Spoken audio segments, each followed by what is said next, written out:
ვინმეს ვეძე, ვინც შეიძლება ჩემ დიშვილს იცნობდა. მართლა? სტამბულისკენ გადავიდაო ამბობენ. და რა ქვია თქვენს დიშვილს?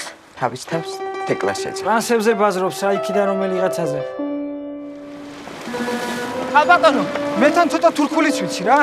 ინგლისურიც ვიცი რა, ის YouTube-ის ყურებით ვისწავლი. თქვენ მაგივრად მე დაველაპარაკები რა ამ ხალხს.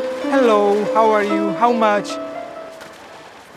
კარგი. კარგი მართლა? トランスジェンダーの名を探しにジョージアからイスタンブールへ Abi, uçurayım mı abi? Bildim. Come on. Abla yok öyle biri burada.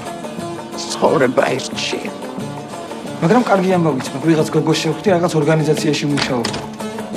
出会ったのはトランスジェンダーの弁護士エブリム What's her name again? თეკლა. Tekla. Are you sure she wants to be found?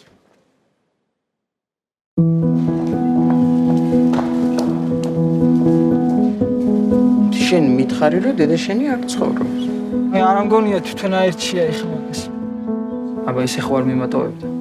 ყოველდღე ხომ არ ხვდები თქვენისთანა ქართველებს.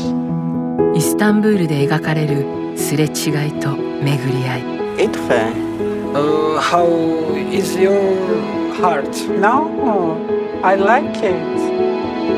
言葉も文化も世代も超えて心が重なる მიდი გააგრძელე რა უნდა უთხრა.